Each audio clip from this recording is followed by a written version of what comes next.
I went to the airport with my daughter-in-law and my grandson to welcome my son, who was returning after a year of working overseas. Suddenly, a security guard approached me and asked, "Ma'am, where is the woman who was with you?" I was surprised. "You mean my daughter-in-law? She just went into the restroom." Through the guard's radio, I heard a cold voice say, "She just ran out toward the exit. Team G, proceed to surround her." I stood there paralyzed, not understanding what was happening, and quickly pulled out my phone to call her, but she did not answer. The phone was turned off. 15 minutes later, the international arrivals area was in chaos. But before I continue, make sure you are subscribed to the channel and tell us in the comments where you are watching this video from. We would love to know how far our stories of revenge travel. The noise of Hartsfield-Jackson Atlanta International Airport surrounded me, but in my mind, only one sound resonated: the announcement that the flight from London had landed. I had been there with my daughter-in-law, Nia Imani, and my grandson, Jelani, for nearly an hour, sitting patiently under the massive electronic board. And then the line I had waited for most appeared, glowing in a hopeful green. Landed. It had been exactly 1 year since I said goodbye to Kwesi, my son, when he left to work abroad. Right here in this same airport, I felt a joy difficult to describe, a mixture of excitement and nervousness. I squeezed Jelani's small hand tightly. The boy looked up at me with those big eyes full of enthusiasm. "Mama Eudora, I'm going to the restroom for a moment," Nia Imani said suddenly, her tone more hurried than usual. "I'm feeling a little off." I nodded, all my attention already focused on the international arrivals gate, where my son would be walking out shortly. I smiled to myself, completely forgetting that Nia Imani had walked away. About 5 minutes passed, and a man in a security uniform approached. He looked different from the usual patrol employees. His uniform was more formal, and above all, his gaze was sharp, as if he were on an important mission. He did not look directly at me. His eyes scanned the area, and then he lowered his voice to ask an unexpected and strange question. "Ma'am, where is the woman who was with you?" I was surprised and reflexively pointed toward the restroom area. "You mean my daughter-in-law? She just went into the restroom." As soon as I finished speaking, a burst of static came from the radio on his shoulder. Then another voice, cold and clear, cut through the airport noise. "She just ran out toward Gate G. Proceed to close off the perimeter." The officer was startled. His expression changed completely, from inquisitive to extremely tense. He nodded and then looked at me with a mixture of suspicion and scrutiny. A chill ran down my spine. What is going on? With trembling hands, I pulled out my cell phone and quickly dialed Nia Imani's number. The tone rang only once before going straight to voicemail, as if someone had turned off the phone instantly. My heart began to beat wildly. At the same time, from different points in the terminal, dozens of men moved quickly with weapons in hand and badges on their chests, spreading out through the entire waiting area. The passengers began to notice something strange. Murmurs could be heard. Some backed away in fear. Others raised their phones to record. I hugged Jelani tightly. The boy started to get scared and buried his face in my chest. And then, in the middle of all that chaos, my son appeared. Kwesi walked out through the arrivals gate. He looked thinner and tanned, but his smile was just as I remembered it in my thoughts. He was pushing a luggage cart full of suitcases, and in his other hand he held a small, carefully wrapped gift bag. His eyes searched eagerly through the crowd. When his eyes met mine, his smile grew even more dazzling. He raised his hand to wave and started walking quickly toward us, leaving the cart behind. "Mama! Jelani!" When he was only 15 feet away from us, 2 people lunged at him from the sides. "Are you Kwesi Vance?" a cold voice asked. Kwesi stood paralyzed, the smile frozen on his lips. He nodded, still looking bewildered. "Yes, that's me. What's happening?" The sound of handcuffs clicked dry and cruel, locking firmly around his wrists. The gift bag fell to the floor and its contents scattered everywhere. Everyone around me fell silent. "What are you doing?" I screamed, my mind shattered. I grabbed Jelani, who was already crying loudly, and ran toward my son. "Let my son go! You have the wrong man!" Kwesi was completely beside himself, trying to pull away in vain, his face twisted with fear. Why? What did I do wrong? A burly officer stopped me. His arm was like an iron clamp. His voice was monotone, without emotion, like a machine. "Mrs. Vance, calm down. He has been arrested for being linked to an international fraud ring. Please accompany us to the station to give a statement." My ears were ringing. The world that minutes before was overflowing with joy for the reunion was now crumbling completely. I could only watch as they took my son away, with his hands cuffed behind his back, amidst camera flashes and the curious stares of the entire airport. The police did not take me immediately to an interrogation room. They led me and Jelani to a small waiting room, sterile, perhaps reserved for special cases. Jelani was still sobbing in my arms. His tiny body trembled without stopping. I had to be strong for him. With a shaking hand, I dialed the number of Verna, my closest cousin in Atlanta. My voice was breaking. It didn't sound like mine anymore. "Verna, come to the airport right now. Come in through the international terminal. Ask for the security office. Take Jelani. Kwesi, I couldn't finish the sentence. My throat closed up. "The police took him into custody. I have to go." Verna arrived like a gust of wind, pale as a sheet. She didn't ask much, just nodded in silence and reached out her arms for Jelani. I felt like my heart was being ripped out when I had to pry my grandson's little fingers from my clothes one by one. "Grandma," he sobbed, "where are Daddy and Mommy?" He held on to me tightly, not wanting to let go. Finally, Verna had to carry him in her arms. His crying echoed down the hallway, a heartbreaking chorus. "Grandma, Daddy, Mommy," until their silhouettes disappeared behind the automatic doors. I was left alone in a terrifying silence. The ride to the police station was in complete silence. The car moved down the highway, but I saw nothing through the window. They took me down a long, cold hallway with fluorescent lights casting a pale glow on the shiny tile floor. The smell of disinfectant and old paper hit my nose. I sat on a hard plastic chair right in front of the gray steel door of the interrogation room. The door remained closed, silent as a grave, locking my son and the truth inside. A young female officer brought me a cup of water. Her eyes showed compassion. I nodded in thanks. My frozen hand grabbed the plastic cup, but I couldn't drink. My throat was dry. Yes, but it wasn't a thirst for water. It was a thirst for the truth. To keep from going crazy while I waited, to prevent the worst images from invading my mind, I forced myself to think, to reconstruct everything from the beginning. I am Eudora Vance, a retired literature teacher. My husband passed away 10 years ago. Since then, my world had shrunk to Kwesi and my grandson Jelani. Kwesi is a noble man, a talented carpenter, but too trusting, and Nia Imani, my daughter-in-law. I remember clearly the day Kwesi, radiant, told us he had an opportunity to work for a large furniture company in London. Nia Imani supported him immediately. She wrapped her arms around his neck, eyes shining with pride. "It's the best opportunity for him, Mama Eudora. Don't worry, I'll take care of you and Jelani." And for over a year, she kept her promise.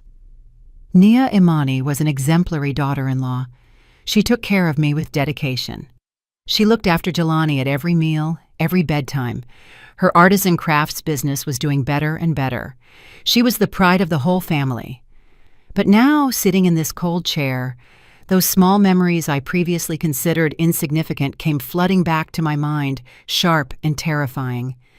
On those nights of insomnia typical of old age, I used to hear the soft sliding of the glass balcony door. Nia Imani would go out there, talking on the phone with someone. Her voice was so low, it was almost inaudible. Once, a gust of night wind blew my bedroom door slightly open. I managed to hear a few stray words that didn't sound at all like craft business topics. Package, clean. At that moment, I dismissed it, thinking they were business terms I didn't understand. And then new items started appearing. A designer handbag that I knew cost the same as my pension for a month, extremely expensive sunglasses, a latest generation phone, Every time I asked, Nia Imani smiled with that radiant smile that erased all doubt. "It's a bonus the company gave me for finishing a special project, Mama. She even gave me a luxurious silk scarf. You deserve it," she told me. That smile, those words, now that I remember them, they give me chills. And then the clearest memory, the most painful one, came back like a giant wave. It was an autumn afternoon, about 3 months ago. I was watering my pots of geraniums in the hallway, right next to Nia Imani's home office. The door was ajar. Her voice could be heard with total clarity through the phone, a cold and calculating voice I had never heard from her before. "No, you can't use my account. It's too risky. Use Kwesi's. He's in London. He won't find out. The money will look cleaner that way." Cleaner. That word stuck in me like a dagger. A shiver ran down my spine. My hand trembled and almost dropped the watering can. I was about to knock on the door, enter, and demand an explanation, but my usual cowardice stopped me. I told myself, surely it's something about work, taxes, or something like that. I'm old. I don't understand these things. I shouldn't be suspicious without reason. I don't want her to get upset and break the harmony in the family. I walked away in silence, pretending I hadn't heard anything. I sat up abruptly in the plastic chair. The tick-tock of the hallway clock sounded constant, relentless. The interrogation room door was still closed. Remorse and unbearable fear squeezed my chest until I couldn't breathe. It's not that I didn't know. The truth is, I chose not to know. I covered my own eyes and ears to all the strange signs, just to maintain that false appearance of a happy family. And now my son is paying the price for my cowardice. Nearly 3 hours passed. I was still sitting in that hard plastic chair, my body numb. Then a sharp click broke the silence. The gray door of the interrogation room opened, but the person who came out wasn't my son. It was a man of about 50, dressed in an elegant suit, his salt and pepper hair perfectly combed. He had a broad forehead and a sharp gaze, with the authority of someone accustomed to handling terrible secrets. He looked nothing like the uniformed officers I had seen before. "Mrs. Vance." His voice was deep and calm. I nodded mechanically. "I am Detective Thorne, the lead investigator on this case." He said nothing else in the hallway, just signaled for me to follow him to a small nearby office. The room was tidy, with a window overlooking a gray interior courtyard. On the dark wood desk rested a thick file. On the cover was a white label with 2 words typed on it, Kwesi Vance. My heart sank. Detective Thorne didn't beat around the bush or offer meaningless pleasantries. He sat down, opened a file, and turned it toward me. The first page was a diagram full of lines, boxes, and numbers, like a giant spider web. "Mrs. Vance," he began, pointing a finger at a box in the center of that web where my son's name was. "In the last 14 months, the bank account in your son's name, Kwesi Vance, has received a total of over $2 million from 47 different accounts across the United States and Europe." $2 million. That number was like a lightning bolt splitting me in two. I shook my head, mouth open, but unable to utter a word. He turned to the next page, where there was a list of transactions. "That money," he continued in a flat tone like a news anchor, "was transferred almost immediately to accounts in Panama and the Cayman Islands. It is a classic money laundering process, ma'am. Very professional." "It can't be." I finally managed to say something. I stood up abruptly, leaning both hands on the table to keep from falling. My voice trembled, full of indignation. "My son is a carpenter. He only knows how to use his hands to sand wood, hammer nails, not to handle numbers. He doesn't even know how to use those complicated banking apps. How could he launder money? You are wrong. There has to be a mistake." Detective Thorne looked at me with a glimmer of compassion in his eyes, but his voice remained firm as steel. "We are very sorry, ma'am, but all the material evidence points in one single direction." He turned to another sheet where there was a scan of a business account opening contract. "This signature," he pointed to the line at the bottom, "it is your son's, isn't it?" It was Kwesi's signature, the letters slanting to the right, unmistakable. All account opening documents, all authorizations for international transfers bear the signature of Kwesi Vance.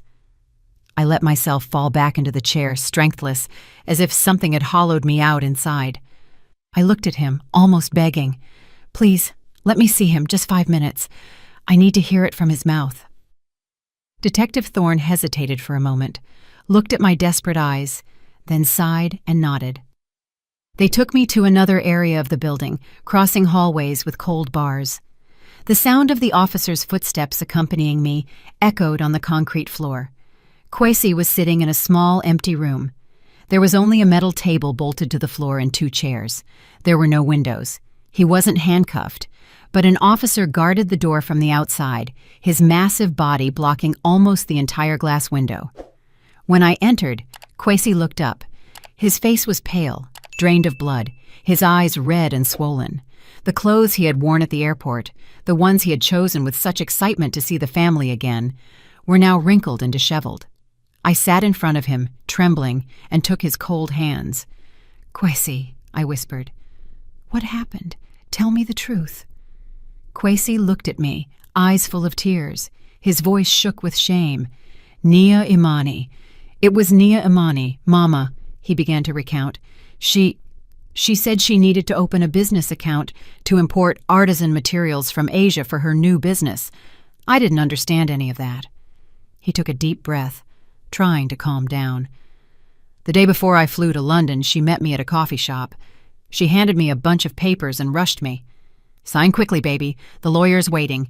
It has to be ready today so the merchandise arrives on time.' I glanced at the documents, saw the company name, saw the conditions, but it was all legal language. I didn't understand anything. I trusted her, Mama. I just thought I was helping her fulfill her dream." He rested his head on the metal table, shoulders shaking. "I signed without reading a single word properly, Mama. Where she pointed, I signed. I signed it all." A cruel and painful truth revealed itself, clear as day. My son, out of love and blind trust, became the scapegoat in the hands of his own wife. Just at that moment, the room door burst open. Detective Thorne entered with an expressionless face. "Time's up, ma'am." He glanced at Kwesi, who was slumped over, and then looked at me. His eyes now had a colder glint. "We just received an update. The woman who accompanied you at the airport, Nia Imani Vance, has been confirmed as the lead operator of this ring in the southeast region. She had her escape planned since before she detected our presence." He paused as if he wanted every word to stick in my mind, and delivered the final sentence, the one that destroyed whatever hope, however minimal, remained. "All transactions, all illicit money passed through accounts in your son's name. With the intellectual author legally a fugitive, Kwesi Vance will be processed for money laundering and for being an accomplice in an international fraud ring." A scapegoat. My son was the perfect scapegoat. An officer entered from outside and gently helped Kwesi stand up. My son didn't resist. He walked like a soulless shadow, stumbling. Upon reaching the door, he turned and looked at me one last time. In his eyes there was no anger, only absolute despair. I left the police station when the sky was already beginning to darken. The world continued its course. Cars rushed by, people walked as always, but my world had shattered into pieces. The first thing I did the next morning was look for a lawyer. It was my only hope at that moment. I went to the office of Mr. Sterling, a middle-aged attorney known for his good heart, recommended by an old friend. He received me in a cozy office with wooden shelves reaching the ceiling. He listened to my story with patience, even nodding occasionally with a sympathetic expression. But when I handed him the summary of charges that Detective Thorne had allowed me to photocopy, his kind smile faded. He read it over and over, frowned, and leaned back in his chair, interlacing his hands. "Mrs. Vance," he said politely, but with distance, "I am very sorry for what your family is going through, but this case is too complicated, and the evidence is too overwhelming. Your son's signature is everywhere. Defending him will be virtually impossible." He declined taking the case with kindness, claiming he already had too many pending cases. I left his office feeling like I had been doused with a bucket of ice water, but I didn't give up. I visited a second firm, then a third. The answers were similar. They looked at me with compassion and shook their heads upon seeing the thick file. A young lawyer, perhaps due to lack of experience, was brutally honest with me. "Mrs. Vance, your son is the perfect scapegoat. No jury is going to believe that a grown man signed so many documents without reading them. Accepting this case would only cause you to lose money and tarnish my victory record." At the end of the day, I returned home in a state of total hopelessness. The heavy iron door opened, and the only thing that greeted me was a terrifying silence. The house that Nia Imani and I had built together now felt strange and cold. On the coffee table in the living room, the cardboard sign that Jelani had been making with such effort the previous afternoon was still there. The scribbled phrase, "Welcome home, Daddy," was painted in bright colors like a bitter mockery of the tragedy that had just occurred. I let myself fall onto the sofa, staring at the list of law firms in my notebook, all now crossed out with furious ink strokes. Hope had been extinguished. Just at that moment, the doorbell rang. I didn't want to see anyone, but the bell kept ringing, insistent, determined. Reluctantly, I dragged myself to the door. Standing in front of it was a woman of about 40. She dressed simply, jeans and a shirt, her dark hair pulled back in a neat bun. But what caught my attention most were her eyes, sharp, intelligent eyes that conveyed unusual determination. "Mrs. Eudora Vance?" she asked in a firm, clear voice. I nodded, still wondering who she was. "I am Detective Zuri Banks," she introduced herself, showing a police badge. "I belong to the cybercrimes unit, and I have been tracking Nia Imani for a long time." Hearing the name Nia Imani come out of a stranger's mouth startled me. I took a step back and invited her in. We sat in the living room right next to that welcome sign that now seemed like a curse. Zuri didn't go straight to the point like Detective Thorne. She asked me about Kwesi, what he liked to eat, what his personality was like, how his carpentry work was going. Those questions didn't sound like an interrogation, but rather a genuine attempt to know the real Kwesi. After a while, seeing that I felt calmer, she said, "Mrs. Vance, I read the case file. My experience tells me that the leaders of these organizations never get their hands dirty. They always choose someone with a clean record, someone trusting, and most importantly, with little financial knowledge to use as a front. Your son," she paused and looked me straight in the eye, "fits that description perfectly." She held my gaze as if wanting to convey confidence.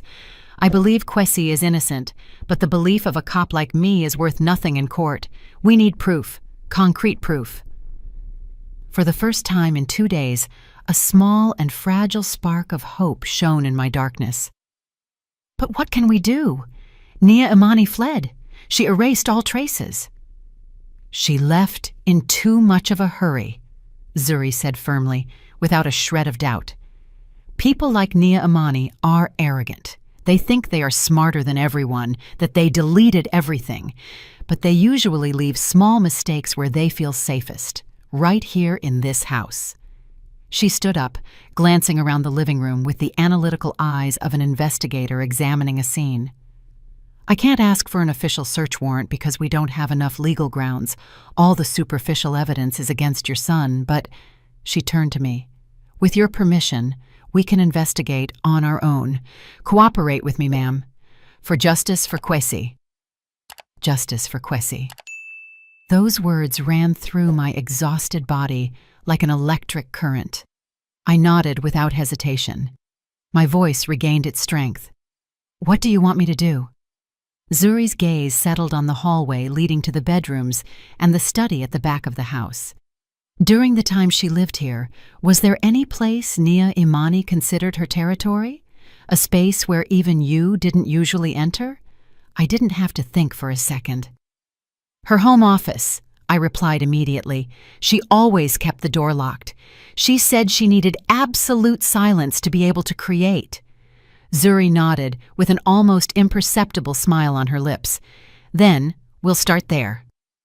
I led Detective Zuri down the hallway. The oak door of the office stood imposing at the end of the corridor. Out of habit, I reached out to turn the brass doorknob. It was completely locked. It didn't move an inch. "It's always like this," I whispered. Zuri didn't flinch. She set her bag on the floor and pulled out a small leather kit with very professional movements. Upon opening it, several fine, shiny metal tools appeared. She looked at me sideways, noticed the surprise in my eyes, and smiled discreetly. "It's an extra skill every investigator should have. Sometimes justice is behind a closed door." She knelt and began to work quickly and silently.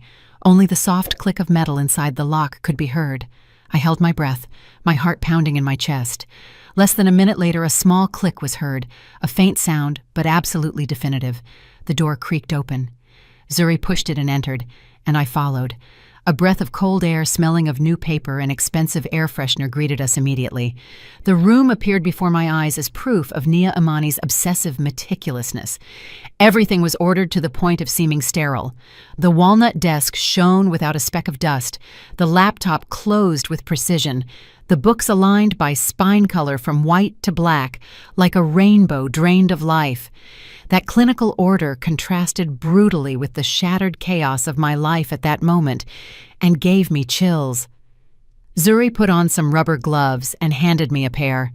"Mrs. Vance, you live here. You know better than I do how Nia Imani organized everything. Look for anything that looks out of place, any object that doesn't fit." We began the search in silence. I went to the shelf, checking the books one by one, hoping to find something tucked inside, a sheet, a memory card. But there was nothing, just books on art, design, and business. Zuri, on the other hand, focused on the desk, the heart of the room. She opened each drawer methodically. The first was full of luxury office supplies, gold-plated fountain pens, notepads with Nia Imani's company logo. The second contained contracts, legal business documents, the perfect facade of a successful businesswoman. I approached the white-painted steel filing cabinet in the corner. I pulled the top drawer. There were no papers inside, but several leather-bound photo albums. Out of curiosity, I opened one. I felt a cold pang in my heart. They were photos of Kwesi and Nia Imani's wedding, my son's radiant smile next to the woman who had sent him to prison. On the next page, an image of Jelani as a newborn, tiny and red in his mother's arms. Nia Imani had kept those memories carefully, as if she really were a part of this family, or maybe it was just another fragment of her perfect facade. "Come look at this!" Zuri's voice snapped me out of my trance. She was checking the bottom drawer of the desk. It was almost empty. It only had a few paper clips, but she wasn't looking at the contents. She was tapping the bottom of the drawer gently with her fingers. The sound was deeper and denser than in other parts. Something wasn't right. She pulled out a tool thin as a box cutter. She slid it deftly along the edge of the pressed wood bottom. She lifted it carefully. The cover popped up, revealing a secret compartment underneath. And there, in the middle of that dark space, was a small black velvet bag. Zuri lifted it carefully, placed it on the table, and gently poured out its contents. I felt my heart stop. Every object that came out under the light looked like a piece of a nightmare. 5 cheap mobile phones, the basic kind that only serve for calling without internet access. The type of phones criminals usually use and discard. Dozens of SIM cards carefully wrapped in small Ziploc bags. On each bag, Nia Imani's neat handwriting had written a country name: Germany, France, England, Italy, and 2 identical black leather notebooks. My gloved hand trembled as I picked one up. I opened the first page. Inside were lines written by hand by Nia Imani with delicate, perfectly ordered calligraphy. A long list of names: Elsa Schmidt, 81, Germany; Jean-Pierre Logan, 79, France; Maria Rossi, 85, Italy. Next to each name, a long series of numbers. Zuri looked over my shoulder, her voice hardened with rage. "Here is the list of victims. Most are over 70 years old, elderly people, alone. Those numbers must be bank accounts or the amount of money they stole. Just at that moment, when Zuri picked up the second notebook to check it, a thick envelope that was between the pages fell to the floor. I bent down to pick it up. It wasn't sealed. I pulled out the stack of photos inside.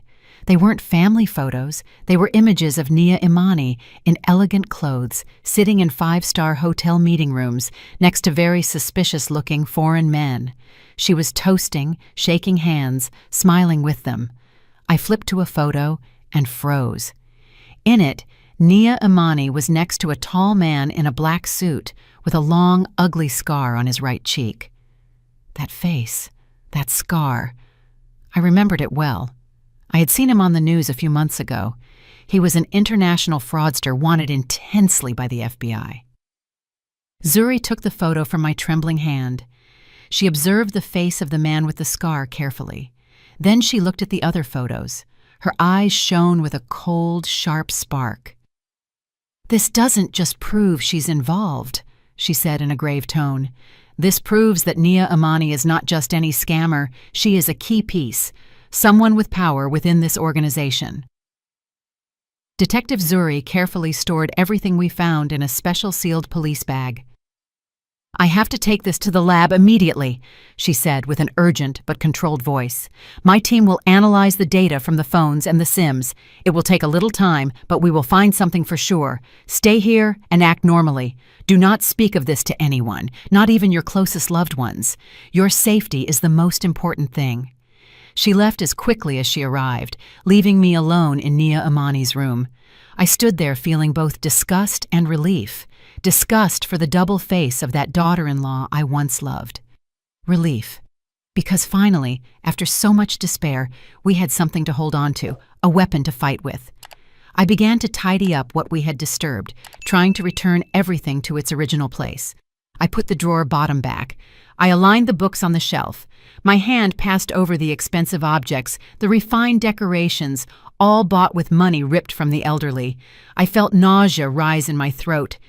After finishing, I went out to the front porch to breathe some fresh air, trying to shake off that false smell of the room. The evening light was soft, but not enough to warm the frozen soul I carried inside. Just at that moment, I saw Mrs. Opaline Chesterton, the neighbor who has lived next to my house for over 20 years, watering some pots of bougainvillea in front of her porch. Upon seeing me, she immediately put down the watering can. Her face showed concern. "Eudora, Lord have mercy, I finally found you. I heard. The neighbors won't stop talking. What happened to the boy? To Kwesi? This morning I saw a police car in front of your house." Seeing her kind face, full of goodness, and that sincere concern in her wrinkled eyes, the wall of emotions I had tried to build came crashing down. Tears burst forth, tears of helplessness and fear. I told her everything, that Kwesi had been arrested unjustly on absurd accusations. I only omitted the detail of Detective Zuri's secret investigation. Mrs. Opaline remained silent, listening attentively, while her thin hands patted my back softly to console me. When I finished speaking, she stayed thoughtful for a good while, staring into the void. Suddenly she grabbed my hand, pulled me closer, and lowered her voice as if fearing someone might hear us. "Eudora, listen to me. I have something to tell you. Maybe it will help." About 2 weeks ago, one night when I couldn't sleep, old age things, I went out to the porch to get some air. I saw Nia Imani, your daughter-in-law, standing by the gate, talking to a strange man. He was tall, and I remember very well. He had a long scar on his cheek. My heart began to pound in my chest. The man with the scar from the photo. Mrs. Opaline continued recalling. They were speaking in low voices, but since it was early morning and everything was silent, I managed to hear a few words. I saw Nia Imani hand him a thick envelope and tell him, "The package for Frankfurt." He nodded and replied something that I don't know why stuck with me. "The widow from Detroit is already clean." At the time it seemed strange to me, but then I forgot it. Now that you tell me this, I remembered. "The widow from Detroit, clean," I murmured. That was a code, without a doubt. The widow from Detroit was perhaps a victim, and clean must be a code to say the deception was completed. I woke up suddenly. There was a witness, someone who could confirm that Nia Imani had ties to the fugitive criminal. That was the key piece to destroy the defense that Kwesi acted alone. Mrs. Opaline, I squeezed her hand tight. My voice trembled with emotion. Could you accompany me to the precinct? Your testimony is crucial. You can save Kwesi. She didn't hesitate for a second. She looked at me firmly. Of course, honey. For Kwesi? I love him like a grandson. I ran into the house to get the car keys. Mrs. Opaline sat in the passenger seat. We left that familiar street where we had lived in peace for so many years. I drove with one hand, while with the other I tried to call Zuri to give her the good news, but she didn't answer. Maybe she was busy in the lab. I decided to go straight to the precinct. When we took the main avenue, a white truck with no logo or sign appeared suddenly from a side street. It shot out like a wild beast, its lights aimed straight at my eyes. A blinding glare left me completely in the dark. I only managed to hear the tearing scream of Mrs. Opaline next to me and the horrific sound of metal colliding. Then everything turned to darkness. A strong smell of disinfectant invaded my nose, pungent and unpleasant. I tried to open my eyes. My head hurts as if it were being split with a hammer. The white hospital light hurts my eyes. I am lying in a bed with an IV in my arm. Zuri is standing next to me. Her face is tight as a rope. She no longer has that usual calm. Her normal clothes were replaced by her police uniform. "You're awake," she said in a grave voice. "You only suffered a mild concussion and some bruises." "Will Mrs. Opaline be okay?" I asked with a dry throat. Every word hurt coming out. Zuri remained silent for a second that felt like a century. She avoided looking me in the eyes. "The woman who was with you did not survive. We are very sorry. The truck fled the scene. We are looking for it." My world collapsed again. I burst into tears. Hot tears ran down my cheeks. Tears of fear, of pain for losing such a good neighbor, and of unbearable rage. Between sobs, I told Zuri what Mrs. Opaline had told me about the man with the scar, about the package, and the widow from Detroit. Zuri put a firm hand on my shoulder, giving me strength with that simple gesture. "Mrs. Vance, do you understand now? They don't just scam. They are willing to kill to silence those who know too much. This fight is no longer just for your son." At that moment, I knew she was right. The fear I felt turned into hate. I wasn't going to give up. I was going to fight for Kwesi and for Mrs. Opaline, the brave neighbor who paid too high a price for telling the truth. The next 2 days in the hospital felt like 2 years. The physical pain from the bruises and constant dizziness didn't compare to the mental torment. Zuri came often, not only to update me on the investigation, but also to ensure my protection. There was always a plainclothes officer at the door of my room, watching day and night. His silent presence made me feel safe, but also reminded me that danger was very close. In moments alone, guilt drowned me. If I hadn't taken Mrs. Opaline in the car, if we had been more careful, if I had called a taxi instead of driving myself, thousands of ifs swirled in my head. On one of her visits, seeing me sitting unresponsive, Zuri put her hand on my shoulder and told me firmly, "Mrs. Vance, don't blame yourself anymore. They were already after her. Maybe they saw her talking to you. Maybe they were already watching the house. Sooner or later, they were going to act. The fault isn't yours. The fault belongs to those bastards." Mrs. Opaline's funeral was held while I was still in the hospital. Her son, a middle-aged man living in another city, called me on the phone. He didn't reproach me for anything. He only thanked me for being with his mother in her last moments. I asked Verna to order a large wreath of flowers. On the black ribbon, I wrote with my own hand, "For a brave neighbor, justice will be done." It wasn't just a promise to Mrs. Opaline. It was an oath to myself. The day I was discharged, it was Zuri herself who came to pick me up in her car. On the way home, while the car moved through streets I knew so well, she gave me the first piece of good news. "We found the truck," she said, staring at the road. "The driver rented it with fake documents, but he made a stupid mistake. He paid for the rental with a credit card. Even though that card was also fake, created with stolen information, the transaction left a digital trail that my team couldn't ignore. Zuri explained that the cybercrimes investigation team she leads had followed that trail to a seedy internet cafe in a working-class area on the outskirts of Atlanta. Thanks to the security cameras there, they managed to get a clear image of the suspect at the exact moment he was making the online transaction. And that face, Zuri said, with a tone of satisfaction impossible to hide, matches perfectly with a profile in the FBI database. His real name is Darius Scar Mitchell. He's a thug serving criminal organizations with a record for assault and extortion. And do you know what else? His most distinctive feature is a long scar on his right cheek. Only a few hours after confirming his identity, the police raided a cheap motel where Darius was hiding. He offered no resistance, as if he already knew that day was coming. Zuri took me back home, made sure everything was in order, and then went back to the precinct to participate directly in the interrogation. That same night she called me to tell me what happened. At first he was like a stone, Zuri recounted. He repeated the same phrase over and over again. It was a traffic accident. I got scared and ran. He insisted he didn't know who Nia Imani was and had no connection to any criminal ring. He played the role of a scared truck driver perfectly. They interrogated him for 24 hours straight.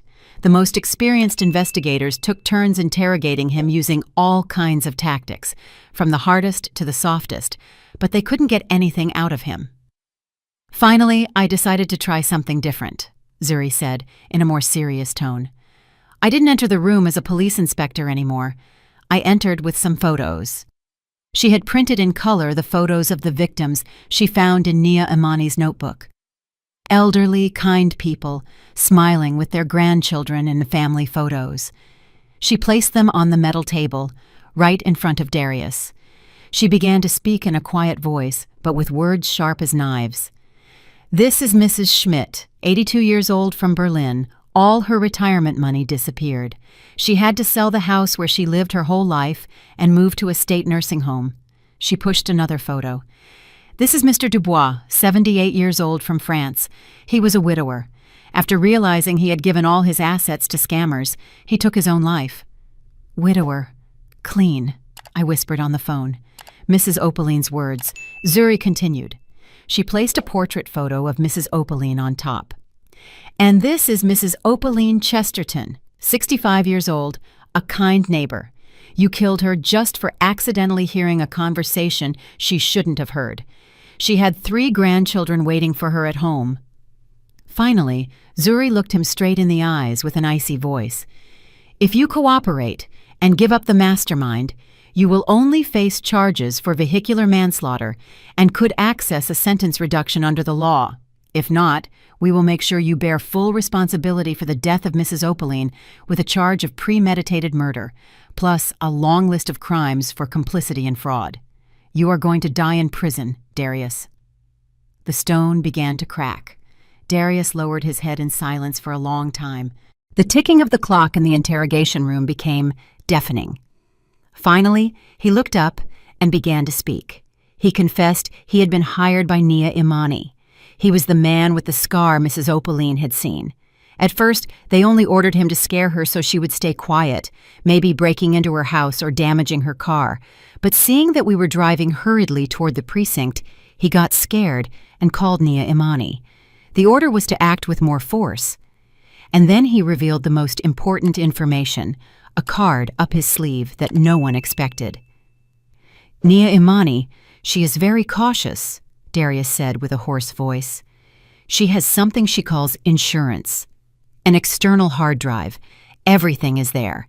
A complete list of victims, recordings of scam calls, money transfer schemes, and most importantly, recordings of internal meetings of the whole ring where the voices of the ringleaders are heard.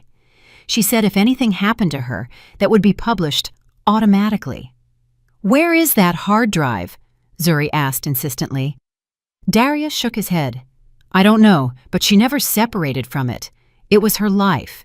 If you find Nia Imani, you will find that drive. Immediately, Zuri's technical team got to work. They analyzed the last calls Darius had made before being arrested. Most were irrelevant, but there were some unregistered numbers of the burner type communicating with him very often. Following the weak signal of one of those numbers, they managed to locate her last location, a secluded cabin in the Blue Ridge Mountains, almost an hour north of the city. A heavily armed SWAT team was sent immediately. They didn't burst in at once, but set up a silent perimeter cutting off all escape routes. Zuri called me at dawn. "Mrs. Vance, we found her. Come, you deserve to witness this." She sent a car for me. We didn't go directly to the cabin, but stopped at a mobile command center. In reality, a large van equipped with screens and cutting-edge technology parked a few blocks from the target, hidden behind some trees. The atmosphere inside was tense. Technicians were glued to monitors. Only keys clicking and brief, precise conversations could be heard. Sitting there, I could hear my heart beating fast. The nightmare of so many days was about to end. Zuri handed me some headphones. "We've intercepted the cell signal inside the house. Listen." With trembling hands, I put them on. After a few seconds of static, a familiar, cutting voice made itself heard. It was Nia Imani. "Yes, they arrested Darius, an idiot. He thought he was tough, but turned out to be soft. But it doesn't matter." A male voice responded on the other side, raspy, somewhat nervous. Nia Imani let out a sarcastic laugh that I could imagine perfectly without needing to see her. "Don't worry, everything is in my husband's name, Kwesi. He's a lovesick fool. A few fake tears are enough, and he believes everything. Now he's in prison for me, taking the fall for all the crimes. Let the police tear apart the entire state. They won't find me. The hard drive is still here, completely safe. It's our life." A lovesick fool. That phrase was like a stab straight to the heart. I clenched my fists tightly. My nails dug into my skin. Rage invaded me completely, consuming any trace of fear. That witch had not only destroyed my son's life, but she had trampled on his love and trust in the cruelest way. Zuri looked at me sideways, noticing the fire in my eyes. Her gaze lit up. She said nothing, only nodded silently to the SWAT team leader beside her. Through the radio, I heard the order in a cold, determined voice. "All units, move in." On the main screen, the image from a drone hovering over the house appeared clearly. I saw shadows dressed in tactical gear, moving fast like ghosts, surrounding the cabin from all angles. They are the ghosts of justice. The front door was battered down. Nia Imani's desperate screams were heard. Some noises of things breaking. It all happened in less than a minute, fast and effective. The commander reported over the radio with a voice showing no emotion. "Target secured, external hard drive and several mobile phones found. Zone secure." They brought Nia Imani out with her hands cuffed behind her back. She no longer had that expression of superiority. Her hair was messy, clothes a disaster. Passing in front of the command vehicle where we were, her gaze crossed by chance with the window. She saw me. For an instant, her eyes opened with surprise, but immediately filled with fierce hatred, like a cornered snake. But she said nothing. The police put her in the car and took her away, disappearing into the darkness. Only a few hours later, with the irrefutable evidence of the hard drive and the recording of her confession, the release order for Kwesi was signed immediately. I went to the detention center to pick up my son. When the heavy, old metal door opened with a tearing screech, Kwesi walked out. A few days in prison had destroyed him. He looked thinner, gaunt, with an unkempt beard and deep circles under his eyes, but his eyes no longer reflected hopelessness. Instead, there was a painful emptiness. He didn't say a word, just walked quickly toward me and hugged me tightly. I felt his shoulders shake. I hugged him hard, stroking his back like when he was a child. On the way back, he finally spoke, voice hoarse from not speaking for days. "I can't believe it, Mama. The person I loved most, the mother of my son, could do something like this to me. How could I be so blind?" When we arrived at the house, Verna had already brought Jelani. The boy was sitting on the sofa with a sad expression, but upon seeing Kwesi enter, his eyes lit up. He shouted, "Daddy!" with a clear voice and ran like an arrow toward his father's open arms. Kwesi knelt, hugged his little one tightly, and buried his face in his soft head. Seeing that scene, I knew the worst nightmare of my life was over, but I also knew my son had changed forever. The scar on his heart would never fully heal. He looked at me, and his eyes were now full of unbreakable determination. "It's over. I'm getting a divorce," he said firmly. "I'm going to fight for full custody of Jelani. I won't let my son grow up with a mother like that." A few weeks later, on the day of the first trial, the Atlanta sky was gray. I, Kwesi, and Detective Zuri were sitting in the front row reserved for witnesses and involved persons. Kwesi wore a formal suit, but his face was still gaunt. He sat upright, with his gaze fixed ahead, unwavering. The courtroom was spacious, solemn, with old oak benches and the national seal hanging high behind the judge. The atmosphere was charged with tension. Journalists filled the back seats, their cameras looking like black cannons aiming straight at the dock. The transnational fraud case, with implications of murder, had shaken the country, and Nia Imani was the center of all attention. The side door opened. 2 officers escorted Nia Imani inside. She wore a loose gray prisoner uniform. She looked much thinner and paler. Her once shiny hair was now hurriedly pulled back at the nape, revealing a discolored forehead. She walked with her eyes glued to the floor, not daring to look at us even once. Darius Scar Mitchell and the other accomplices of the ring were also brought in, sitting on the accused bench next to her.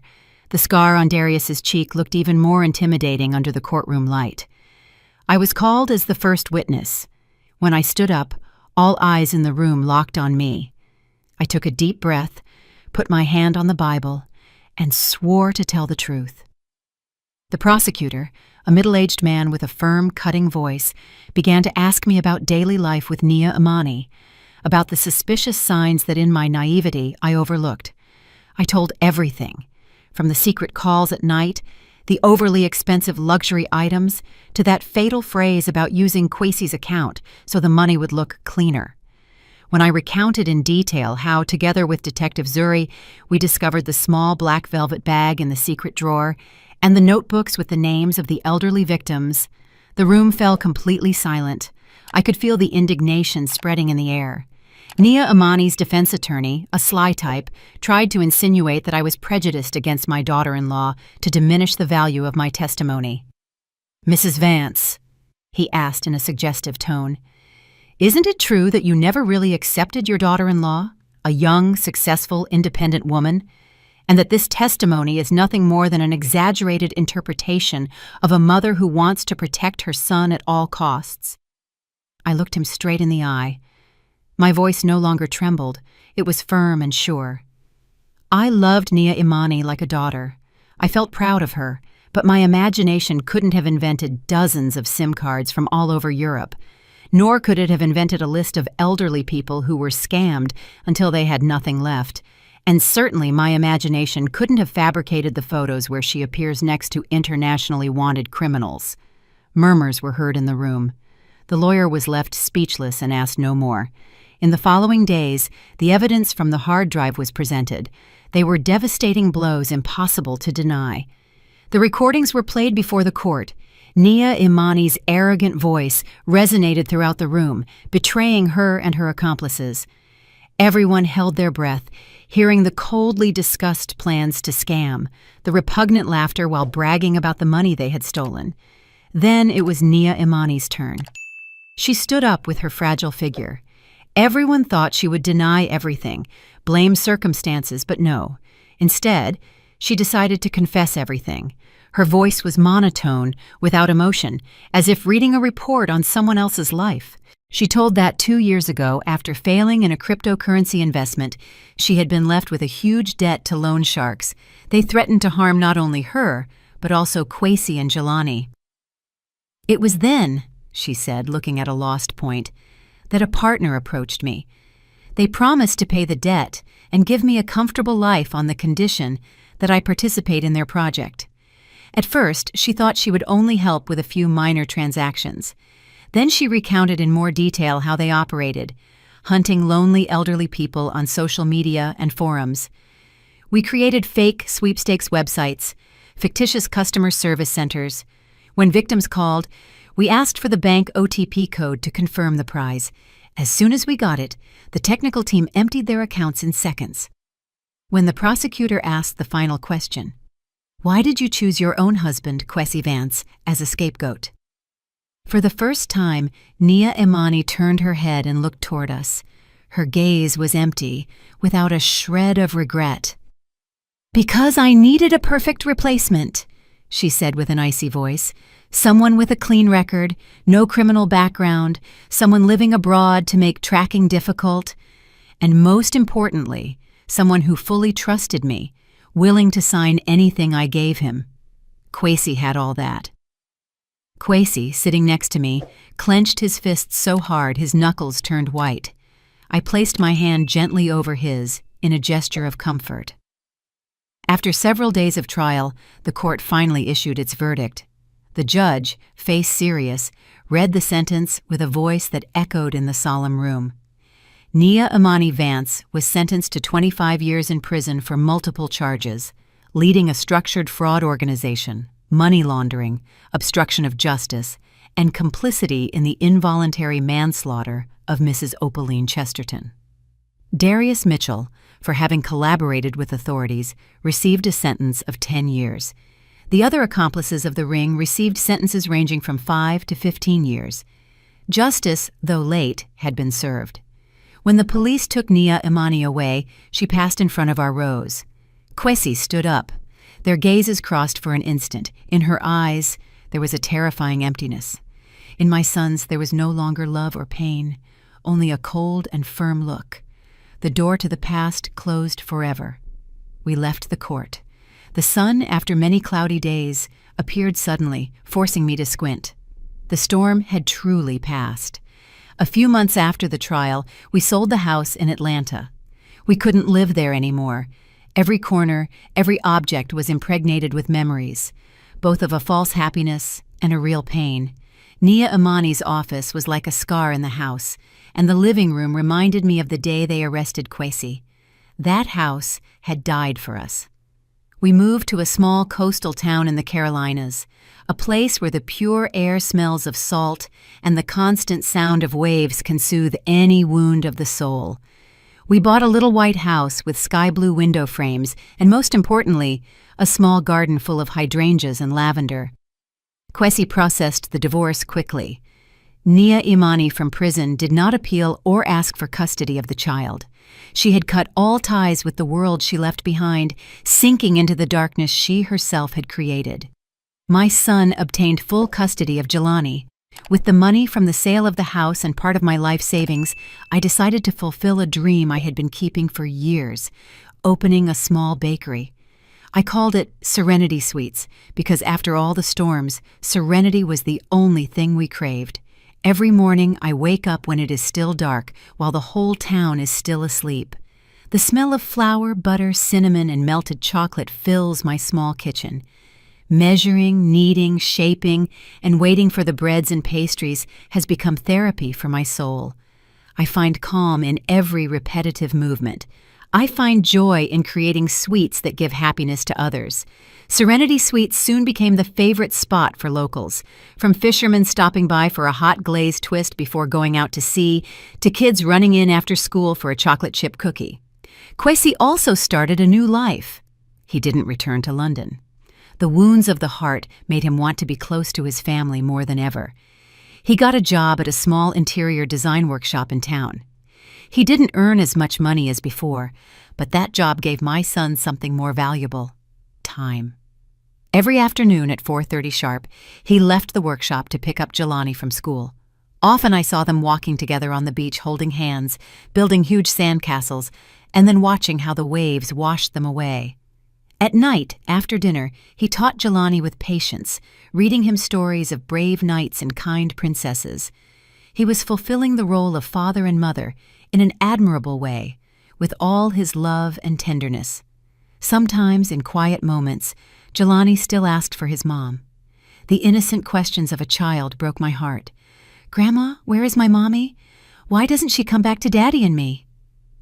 Kwesi never lied to his son. He hugged him tight and answered with a warm, soft voice, Mommy made a mistake, son, and now she is in a place very far away trying to fix it.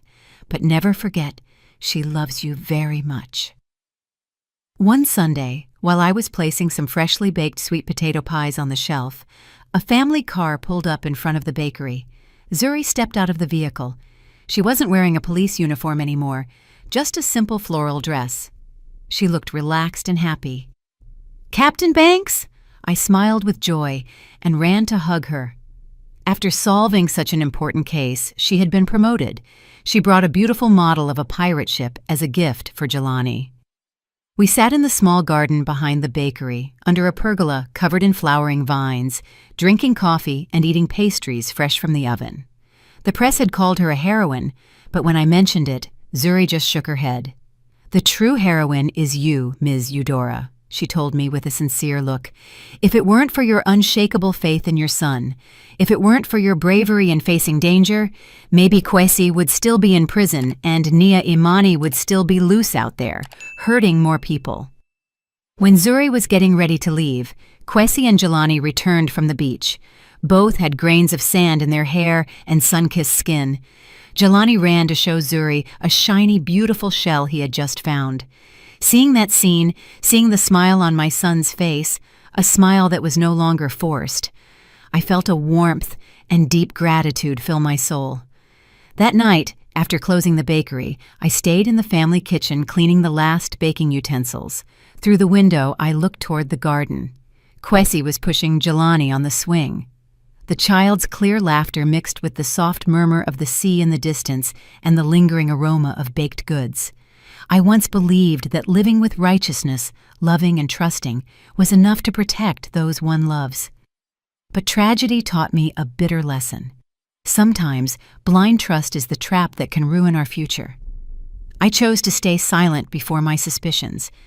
I preferred to keep the peace rather than seek the truth. And the price was that my son almost lost his life for placing his faith in the wrong person. Now I understand that justice doesn't always arrive alone, and truth doesn't appear by itself. We must go out and find it with courage without giving up, even if that means venturing into the darkness and facing the most ruthless. Did you like the story, and which city are you listening from? Let's meet in the comments. If you like the story, you can support me by sending a super thanks so I can keep bringing more stories like this. Thank you so much for your sweet support. I'm looking forward to your comments on the story. On the screen, you can see 2 new life stories that I highly recommend. There's so much more on my channel. Don't forget to subscribe. See you in the next life story with love and respect.